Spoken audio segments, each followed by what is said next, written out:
कल भारत के लोकसभा के प्रतिपक्ष नेता राहुल गांधी कड़कती धूप में हरियाणा में कांग्रेस के पदाधिकारी का पदयात्रा में उन्होंने भाग लिया और सभा को संबोधित करते हुए उन्होंने कहा कि पूरे देश में अगर भारतीय जनता पार्टी से आज के परिदृश्य में कोई लड़ सकता है तो वो कांग्रेस पार्टी है और कांग्रेस पार्टी ही लड़ सकता है और कांग्रेस ही बीजेपी को हरा सकती है।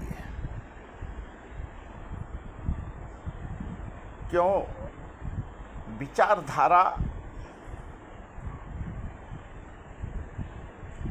दो विचारधारा की लड़ाई, सिद्धांतिक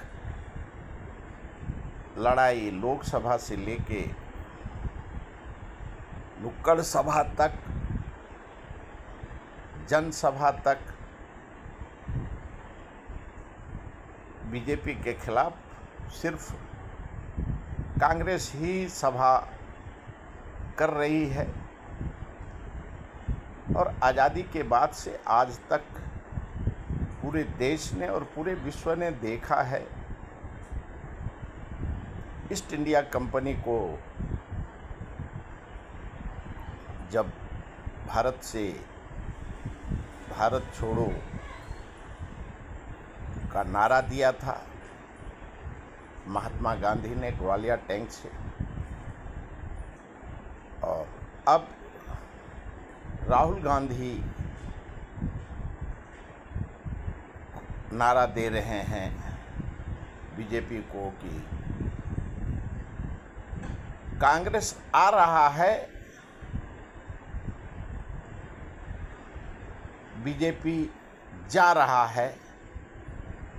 और कल उन्होंने जिक्र किया, आज तक राहुल गांधी अपने मुखार बिंदु से एप्स्टीन में कोई जिक्र नहीं करते थे, लेकिन उन्होंने कल एप्स्टीन फाइल में लाखों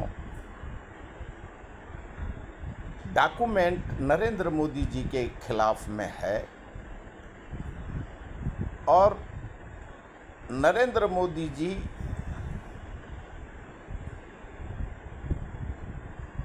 डोनाल्ड ट्रंप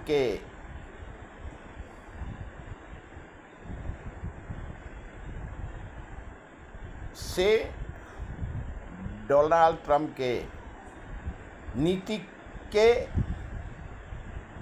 उनके साथ ट्रेड डील हो, टैरिफ हो,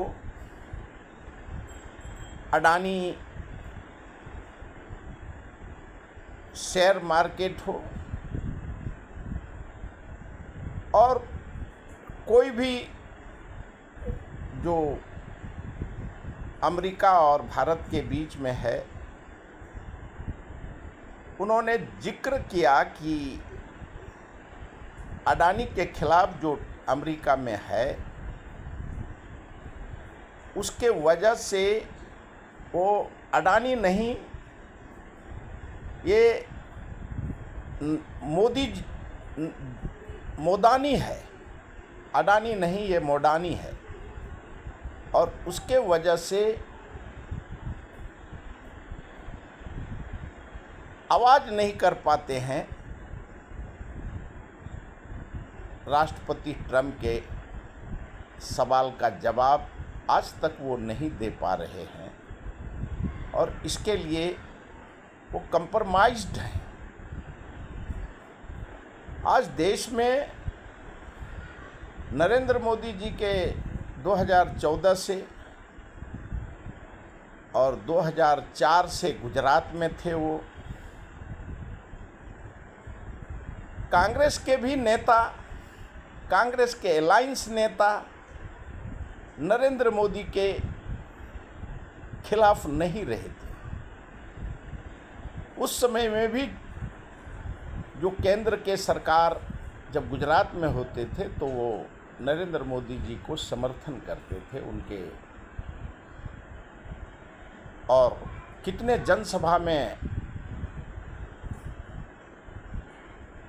भारत के राजनीति पार्टी ने जनसभा को संबोधित करते हुए उन्होंने जनता को बताया कि हम किस प्रकार से मोदी जी को समर्थन उनके मुख्यमंत्री काल में हम करते थे। लेकिन आज देश का जनता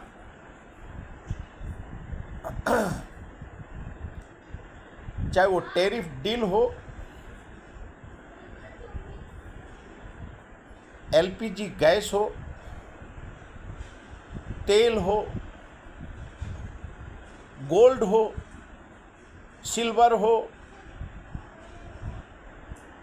महंगाई हो, बेरोजगारी हो, चाहे चुनाव प्रचार हो,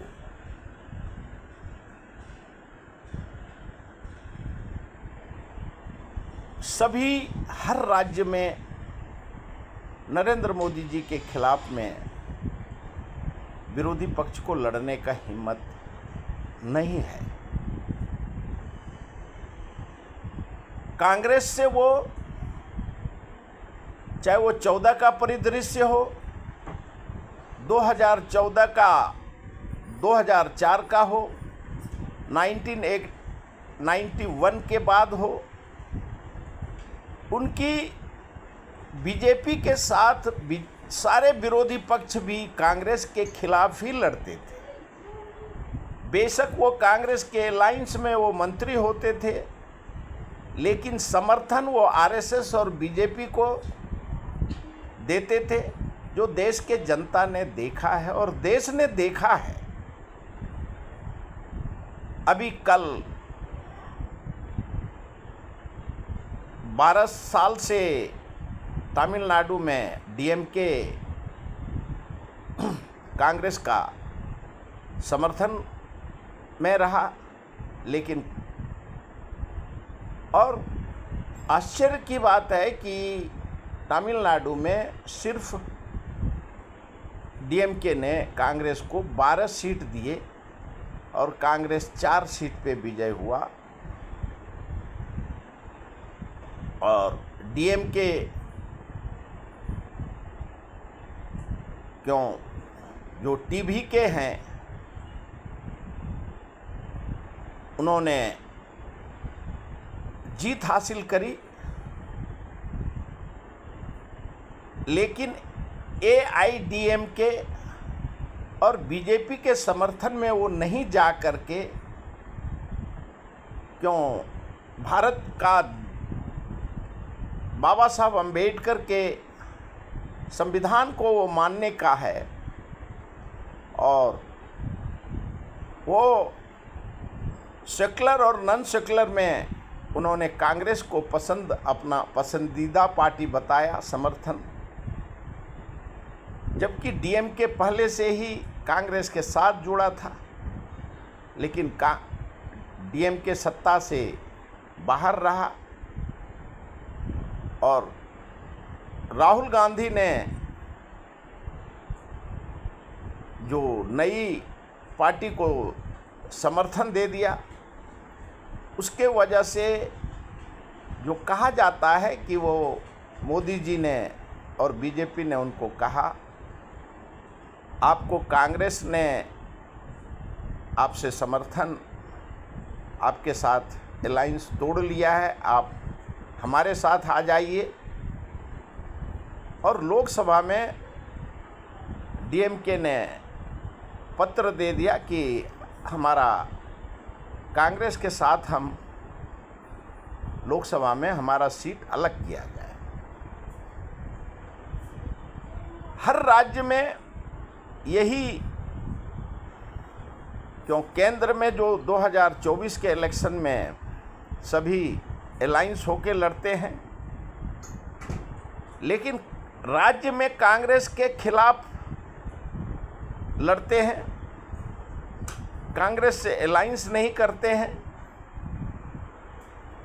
और उनकी भी मजबूरी है कि वहाँ मुख्यमंत्री उनको बने रहना है, सत्ता छोड़ना नहीं है। और जहाँ सत्ता ही नहीं है और कांग्रेस के पास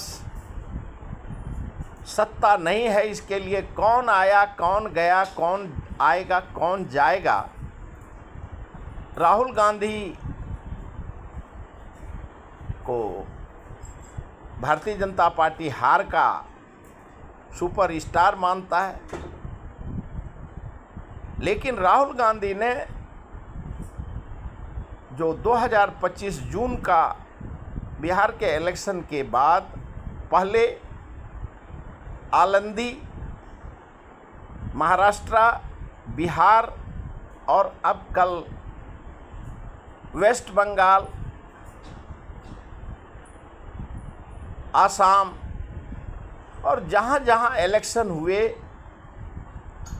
SIR किस प्रकार से SIR, EVM, Gyanesh Gupta, election commission, न्यायपालिका, सारे संस्थाओं ने, भारत के संवैधानिक संस्था इलेक्शन कमीशन और न्यायपालिका का चीरहरण कर दिया। और वही सभा को संबोधित कर रहे थे कि भारत के प्रधानमंत्री कंप्रोमाइज्ड हैं, एप्स्टीन में उनका नाम है, और जिस प्रकार से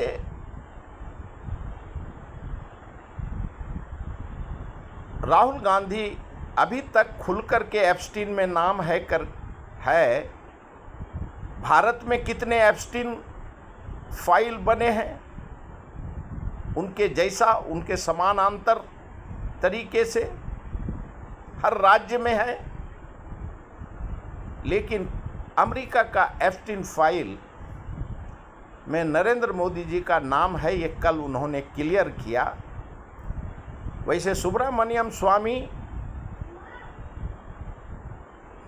मधु किश्वर, यशवंत सिन्हा, पृथ्वीराज चौहान, मुरली मनोहर जोशी और दबे जवान से सभी विचारधारा में कितने भारतीय जनता पार्टी के, ओरिजिनल बीजेपी के और RSS के लोग एप्स्टीन के वजह से दुखी हैं, लेकिन कितने नेता जो कांग्रेस से बीजेपी में गए हैं, बीजेपी के अलायंस रहे हैं, वो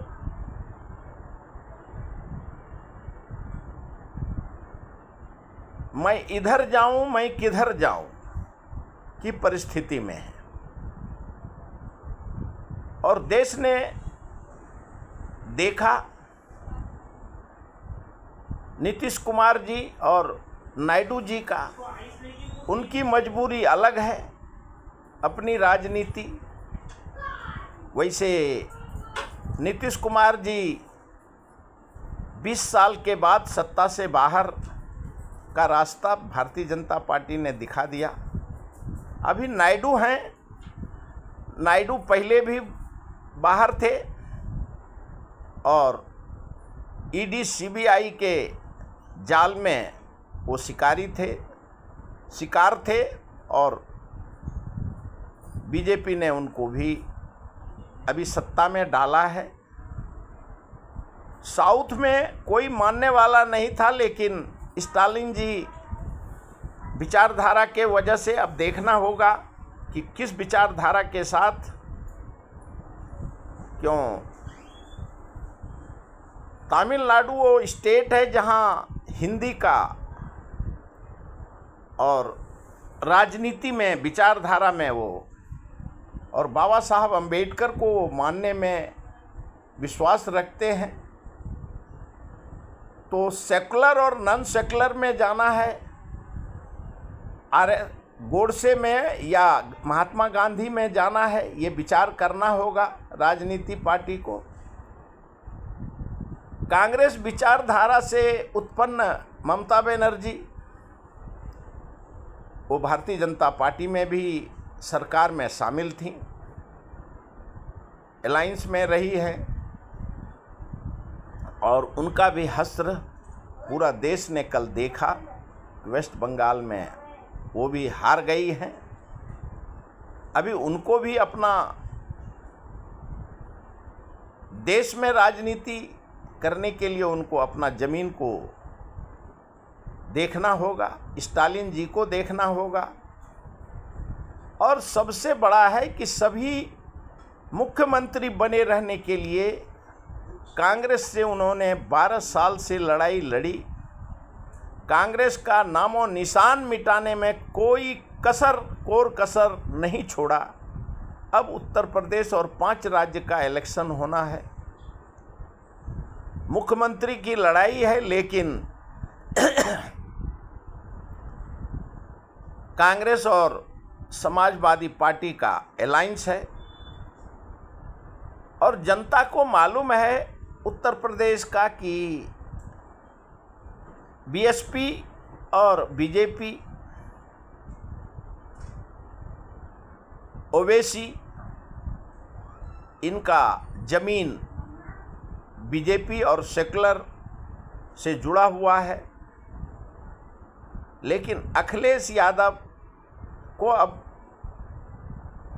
और कांग्रेस को अब ये भारत का जनता बहिष्कार करता है इलेक्शन का। क्यों? ईवीएम मशीन और जिस प्रकार से बिहार, मध्य प्रदेश, क्यों मध्य प्रदेश में देश ने देखा था कि कांग्रेस के कमलनाथ ने कह दिया कि हम सीट नहीं देंगे, तो सारे सीट पे लड़े समाजवादी और कांग्रेस सरकार से बाहर हो गई।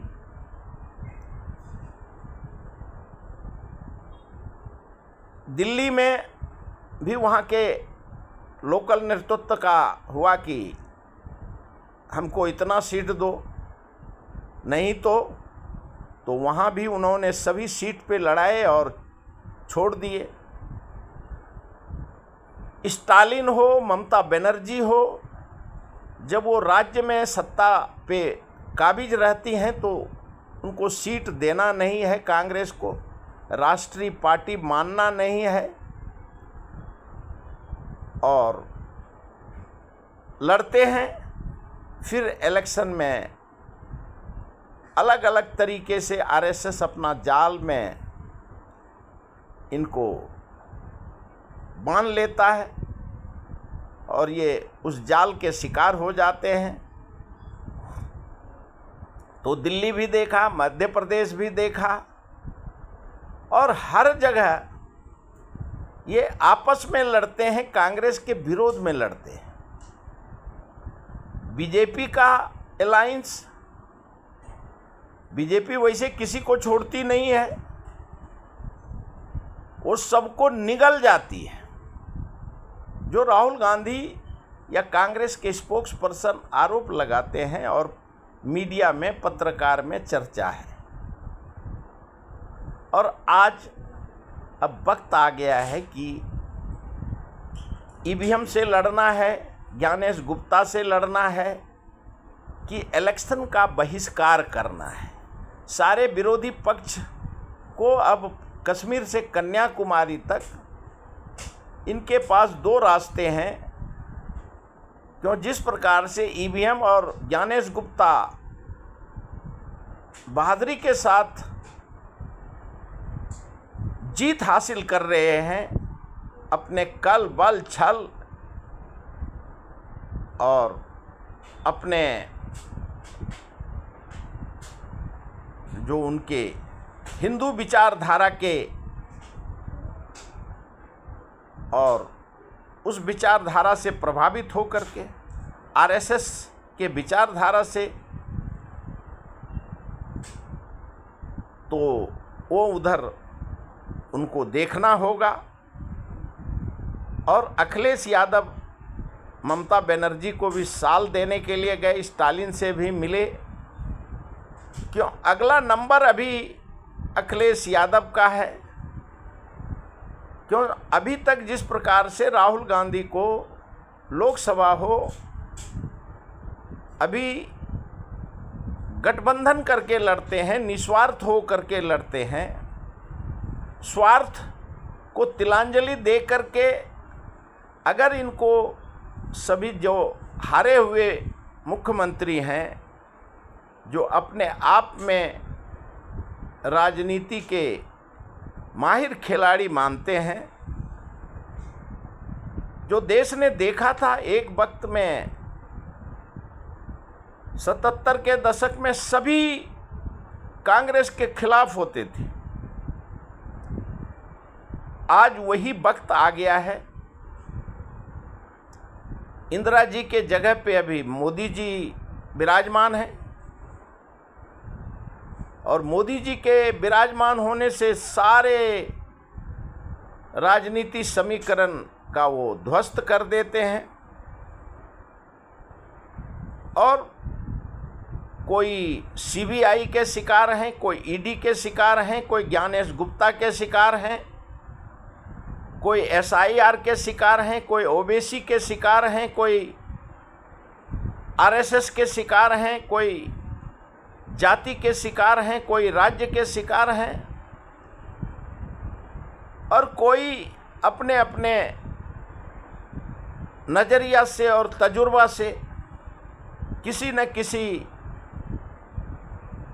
का शिकार हैं। और उनका स्वार्थ को अभी ये वक्त आ गया है। क्यों? 12 साल से तो कांग्रेस से तो सभी लड़े, लेकिन भारतीय जनता पार्टी से लड़ने में 12 साल में एक भी जीत हासिल नहीं करने देता है। क्योंकि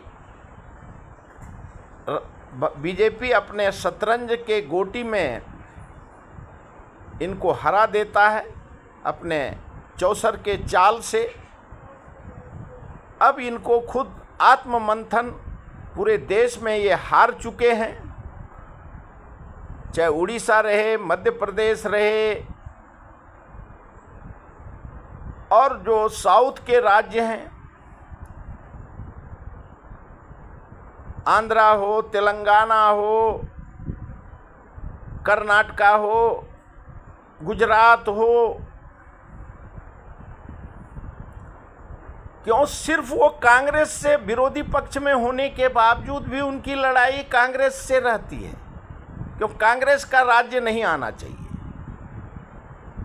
और बीजेपी कांग्रेस को तो फूट डालो और राज करो। जब सबको आपस में ही सब पार्टी लड़ जाता है तो वोट और सत्ता से दूर हो जाते हैं। एक बार उनको भारतीय जनता पार्टी का सेकुलर धर्म वो स्वीकार करते हैं, लेकिन कांग्रेस का नॉन सेकुलर छवि उनको पसंद नहीं होता है। क्यों?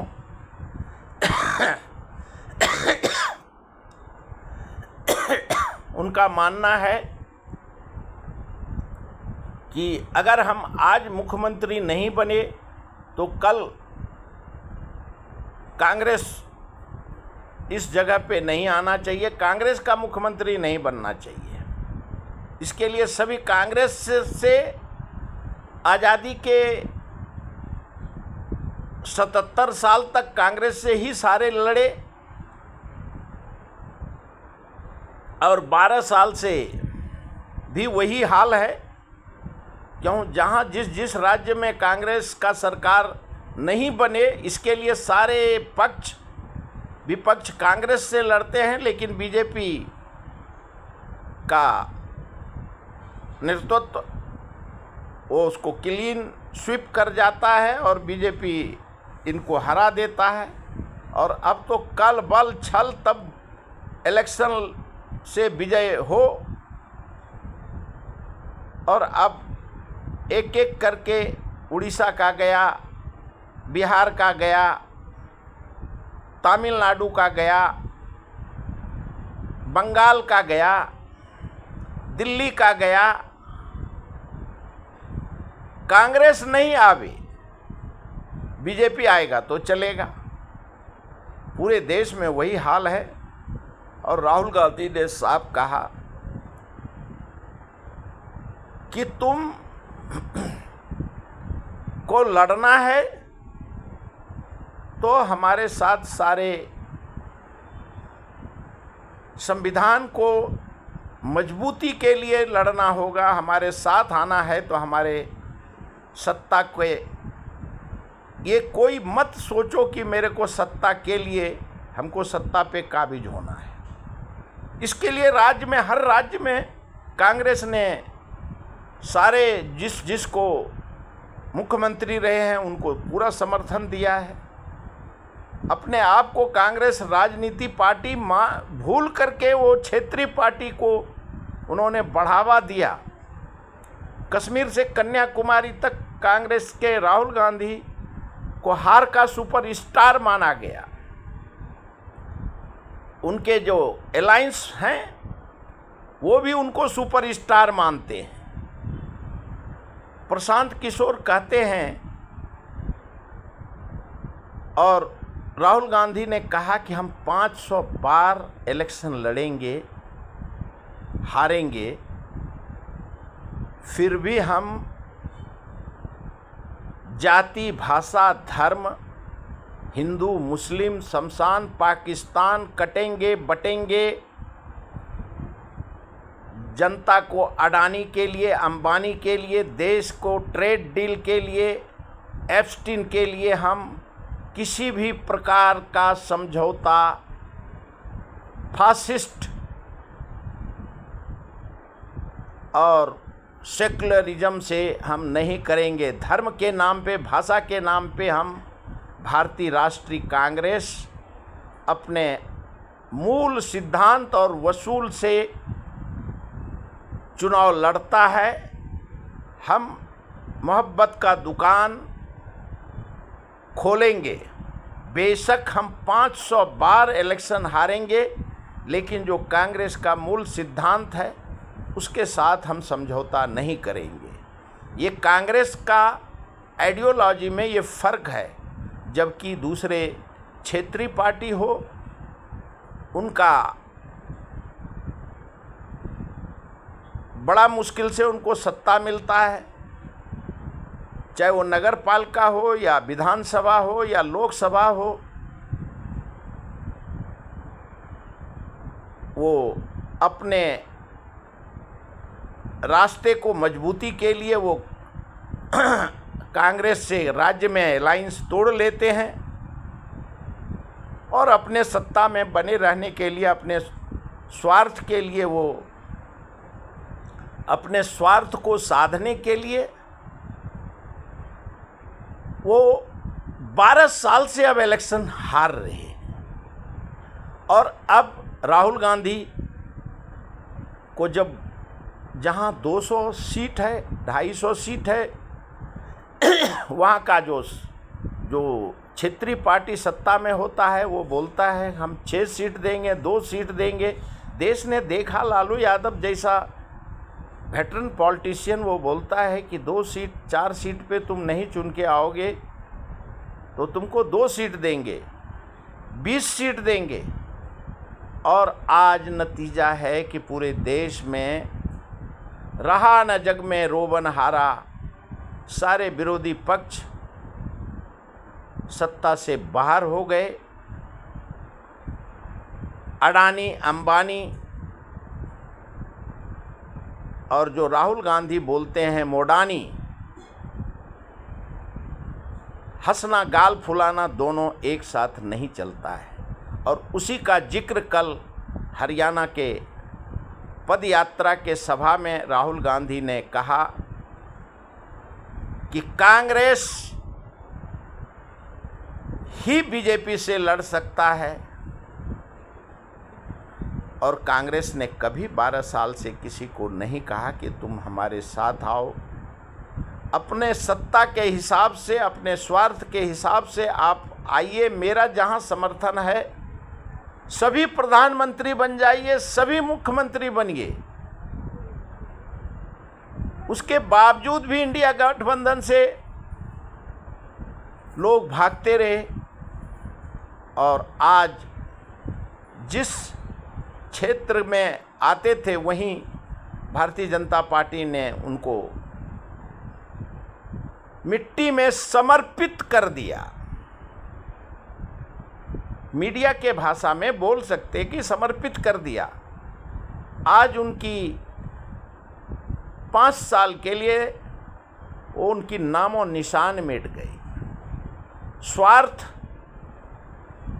साधने के लिए, स्वार्थ से देश, कांग्रेस का सिद्धांत है कि हमारे लिए देश सर्वोपरि है, भारत का जनता सर्वोपरि है, भारत का सर्वांगीण विकास सर्वोपरि है। इलेक्शन हारना जीतना हमारा, इसके ऊपर हम कोई, भारत को कोई आँच आवे उसके साथ हम समझौता नहीं कर सकते हैं। जबकि राहुल गांधी ने जो कल कहने का कोशिश किया कि देश ने देखा कि भारतीय जनता पार्टी ने ट्रेड डील किए, टैरिफ डील किए, अडानी जी के वजह से भारत का, और अब जो संस्कृति संस्कार जो भारत दुनिया में जाना जाता है, शांति का दूत माना जाता था, जिस देश में राजीव गांधी हो, नेहरू हो, वहाँ का केनेडी, इंदिरा गांधी, राजीव गांधी छाता लेकर के वहाँ का राष्ट्रपति चलने वाला, वहाँ का राष्ट्रपति आज बोलता है कि मैं 1 मिनट में नरेंद्र मोदी का इज्जत निकाल दूंगा। 1 मिनट में डेड इकोनॉमी बोल देता है। और देश ने देखा कि 26 फरवरी को जब नरेंद्र मोदी जी को अमेरिका ने कहा, जो आज मीडिया में चल रहा है, मिस्टर मोदी तुम इजराइल जाओ, और 2 दिन के बाद अमेरिका ने ईरान पे अटैक कर दिया। जो पुराना संबंध ईरान के साथ भारत का रहा है, अमेरिका भारत का राजनीति और दोस्ताना संबंध है, लेकिन रसिया से, सोवियत संघ से, ईरान से भारत का व्यापार और संस्कृति संस्कार सभी से संबंध थे और दोस्ताना भाईचारा का संबंध था। लेकिन जो राहुल गांधी जी दुखी होकर के हरियाणा में बोल रहे थे कि डोनाल्ड ट्रंप जिस प्रकार से हमारे भारत का प्रधानमंत्री का नाम लेके वो बोलते हैं, पूरा कांग्रेस और पूरा देश उस आवाज़ को सुन करके दुखी होता है। लेकिन ऑपरेशन सिंदूर से जो आज तक जितनी भी घटना दुर्घटना नरेंद्र मोदी के साथ डोनाल्ड ट्रंप ने किया, वो भारत के लिए आत्मचिंतन मनन करने की ज़रूरत है। और इसके लिए भारत के संविधान को मजबूती के लिए, भारत के जनता के लिए, भारत की एकता अखंडता के मजबूती के लिए, जिसको भी कांग्रेस के साथ अलायंस में आना है, वो आवे, जिसको नहीं आना है वो बीजेपी के साथ, नरेंद्र मोदी जी के साथ जाए। लेकिन कांग्रेस अपने वसूल को तोड़ करके सिद्धांतहीन समझौता ऐसे राजनीति पार्टी से नहीं कर सकता। और कल उन्होंने जो कहा कि एप्स्टीन में नाम है, और बार बार डोनाल्ड ट्रंप बोलते हैं कि हम 1 मिनट में मोदी जी को देश के सामने में हम ये कर सकते हैं, हमने बचा के रखा है, हमने इज्जत बचा के रखा है। तो बीजेपी, आरएसएस और मोदी सरकार को जो कल उन्होंने ललकार दिया है हरियाणा में, अगर यूएस जस्टिस में एप्स्टीन में उनका नाम नहीं है, ट्रेड डील गलत हुआ है, ऑपरेशन सिंदूर में हाथ नहीं है,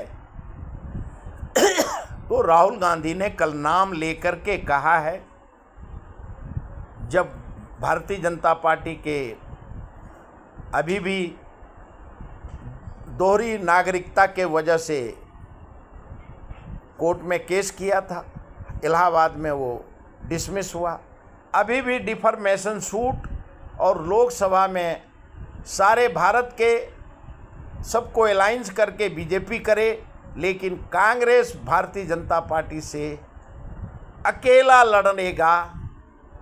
और जिसको साथ आना है संविधान बचाने के लिए, उसका स्वागत राहुल गांधी करते हैं, कांग्रेस पार्टी करता है।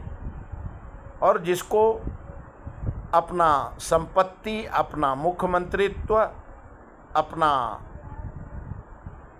सीबीआई, ईडी से जान बचाना है, वो आरएसएस और बीजेपी से अलायंस करे। लेकिन कांग्रेस एक दिन, जो वो बोलते हैं कि जिस दिन सत्ता में आया,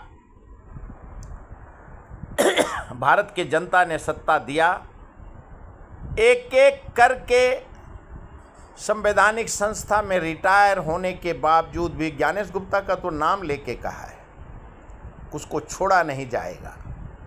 और जितना संवैधानिक संस्था को के ऊपर बैठे लोग ने अपने पद का दुरुपयोग किया है, चाहे वो सेठ साहूकार हो, पूंजीपति वर्ग हो, उसको भारत का जनता, भारत का संविधान और कांग्रेस पार्टी उसको माफ़ नहीं करेगा। अभी तक